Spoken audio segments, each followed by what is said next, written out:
morning, children of Bermondsey. Let me introduce myself. My name is Isaiah. I lived around 3,000 years ago in the land of Judah near Jerusalem. One day I had a vision of God. He was sitting on a throne, and I was terrified because I knew that anyone who saw God couldn't live. But I was still alive. And then I saw a seraph, or a sort of angel, flew down from near God's throne with a hot coal in his hand and touched my lips and told me that all my sins had been forgiven. And then I heard God talking, and he was saying, "Who can I send? Who will go for me?" And I found myself saying, "Here I am, God, send me." And that was how I became a prophet, someone who God talks to and gives messages and promises to pass on to his people. Well, that's what I did. I had to listen to God and then tell other people what he was saying.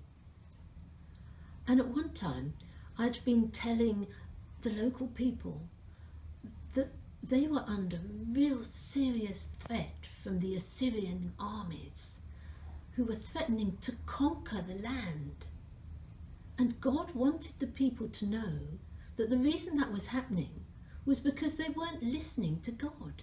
They'd forgotten about him. They were doing their own thing. They weren't living their lives as God wanted them to.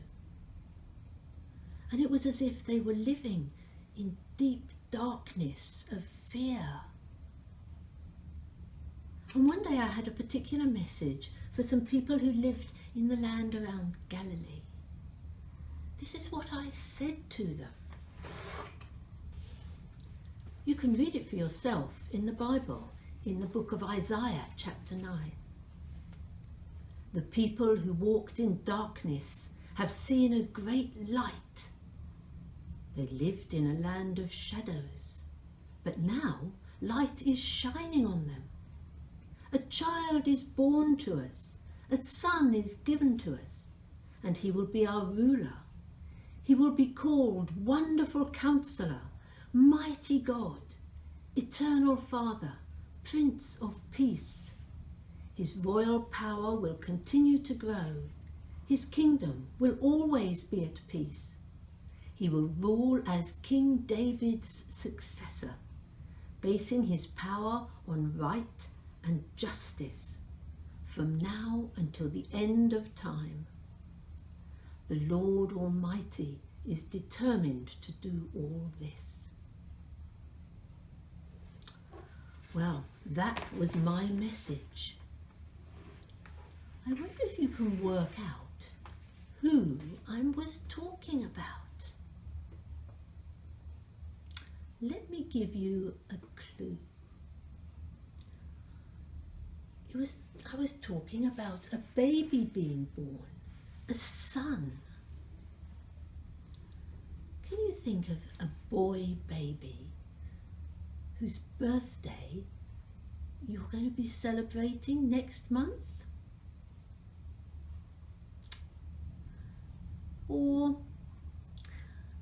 can you think of anyone who was descended from King David and was actually born in what was known as the city of David, a little town called Bethlehem?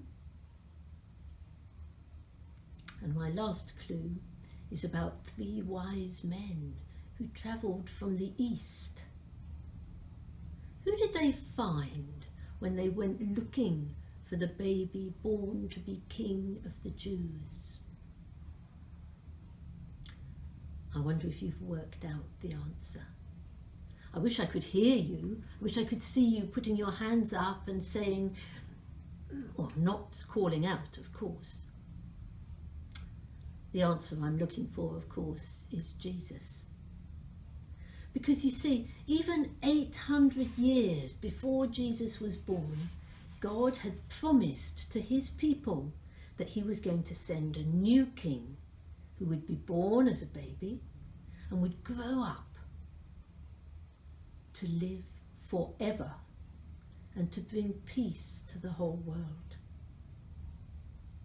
Well, the first part of the promise came true, didn't it? 2,000 years ago in Bethlehem when baby Jesus was born.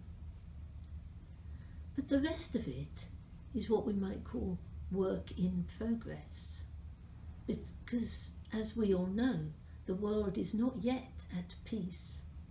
It's not filled with love and joy all the time.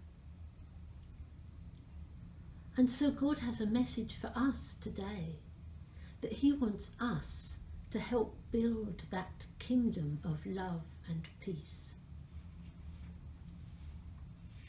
Let's pray to him now. Father God, thank you for Isaiah and the other prophets who passed on your messages and promises to your people. Help us to hear you speaking to us and showing us how we can help Jesus finish his work of bringing peace and love to all people everywhere. Starting here, right here in Bermondsey. Amen.